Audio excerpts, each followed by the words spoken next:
land and car money. Them just a look off for your pocket for the bar money. When you a look another wrongs, them a take off running. Them wish them coulda take the little me have off of me. Can't stop me 'cause them never really. Good morning and welcome back to the Now Morning Show, where we are going to give you some inspiration to rise like a phoenix.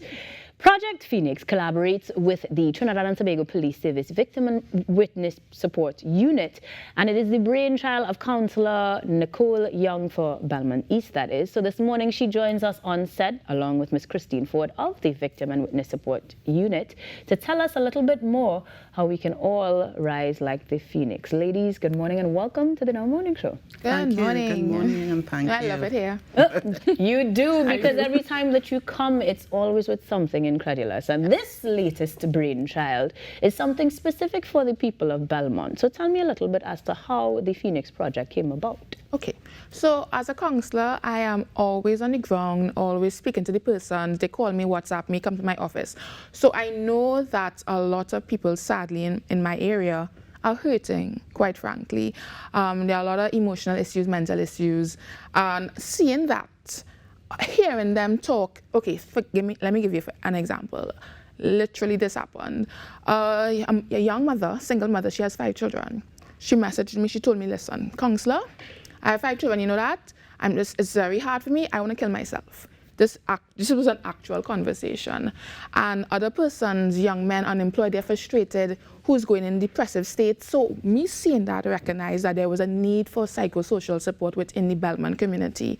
And yes, there are public counseling centers, the government does provide it, but the sad thing is a lot of people don't recognize that even for some people going into Port of Spain from Belmont is difficult.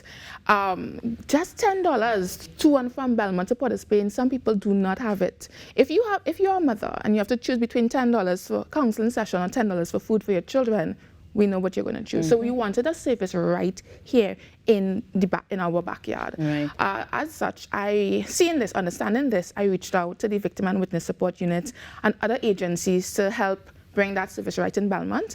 And of course, the Victim and Witness Support Unit, they understanding the need, because that's what they do. They decided it was a good idea, and we decided to team up, and in came Project Phoenix Belmont. Well, Christine, we do need to understand a little bit more as to what the Victim and Witness Protection Unit does. The name is kind of encompassing, but when it relates to psychological and, well, specifically suicidal and other thoughts, how do you guys play that role of support? Good morning to the viewing public. Yes, the Victim and Witness Support Unit is a unit that is attached to the Trinidad and Tobago Police Service. And yes, what we do is provide psychosocial support to what I call clients of the TTPS. And just as Nicole said, just to add, we see persons who experience trauma as a result of a homicide. Yeah. And if we were to speak to just the homicide victims, with the recent regional crime symposium, it was identified that crime is a challenge, and it's also a public health issue. Right. And because of that, it must be data-driven in terms of rolling out programs to assist persons who might be affected by crime and violence in Trinidad and Tobago. Data-driven means that between the years of 2011 and 2022, 5,000 plus families were affected by crime and violence, and we had to grieve for them. In addition to that, closer to home, the Victim and Witness Support Unit. Between January and March of this year, we have already seen 895 persons to support them with regards to crime that has affected not only their family, but the community as a whole. So based on that, we were really glad when Nicole reached out to us, and we decided to collaborate with them. Now, in order to intervene, clients come to us at the police station. But now, every morning you get up, you would hear that a crime took place in Belmont, a crime took place in Blanchishes. So it's all over the 9 divisions. You know, sometimes for a 3-month period you would see it happening in one division, but now it's all over division. So now this is an opportunity for us to get out there and for persons to come and see us. So that is where we will be offering our service at the Belmont Community Center, right, at least 1 day per week for now, and hopefully, because we launched the project about a week ago, and we're already getting calls for persons wanting to have us intervene in their issues. Right. So as we suspect, this is just the beginning. Yes. You will see other projects, hopefully, like this in other areas? Because Yes. as you rightfully said, this is a national problem. Yes, it is. I think that we have to make it clear that it's not only counseling though. The Project Phoenix is also going to do life skills training, workshops, etc. I am actually in talks with the Office of the Prime Minister, the Gender Affairs Unit, where we're going to have a men's group, a men's zone, strictly men, no women allowed, no estrogen allowed. Oh boy.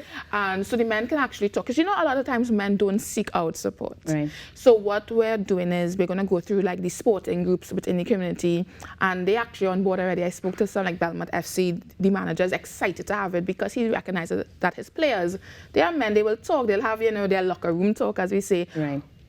But they're expressing serious emotional issues that they just don't know where to turn to. So we have that, and then we have a young lady who's about to have a workshop for single mothers.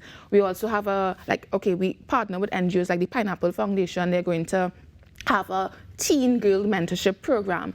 And the Victim and Witness Support Unit, which Christine will explain, they also have a teenage boy program who's writing your story. Oh, nice. Yes, and that program, we target young men between the ages of 14 and 17 to help them understand that they don't have to be part of gangs, and we show them how to build resilience. We have workshops on different issues, the push-pull factors, how they can develop their mental awareness, their emotional intelligence.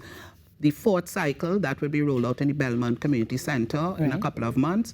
We have already targeted certain schools and certain young men. Definitely we'll also have some young men who would have received intervention from the Victim and Witness Support Unit to be part of that program. And it has proven to be very, very, very, very excellent for those young men. Well, the excellence sounds exciting because when you see the change that you can bring about, you have to keep going. Yes. Now, in terms of getting on board, whether you want to participate in the workshops and life skills trainings, or you want to volunteer your services, get training, anything of the sort, how do we do that? Okay, so of course my number, which is public information, is 7214520. That's Councilor Young's number personally, but for the Project Phoenix Belmont project itself, they can contact 612-2577, which is the Victim and Witness Support Unit's number, and also 745-3237. Right, and that is to enroll, to become part Yes, of if schedules. they want to see counseling, if they want to be part of any of the youth programs, if they want to be part of the workshops, the training, etc. Just for basic Or information. if they want to volunteer, because we're also looking for volunteers. It's always welcome. I see you both smile when you say that. So we're looking at not just trained professionals, but volunteers also lending their time. Of course. For now in the Belmont community and pretty soon in other parts of the country. At the very least, though, what do you hope that participants come away with, Councillor? Feeling empowered. That's a big thing, because a lot of people, it's learned helplessness. They don't exactly know, they feel really downtrodden. So I think after this, if you go through a life skills program, a workshop, or just do the individual counseling, I want people to feel empowered and feel like they can do something and actually make a positive contribution to society again. You're certainly helping us do that this morning by making sure the phoenix rises from the ashes. So, ladies and gentlemen, Councillor Nicole Young for Belmont East, and of course, Ms. Christine Forde joining us this morning to tell us about Project Phoenix. And for more information, please feel free to check them out online, call the numbers, and become part of the solution.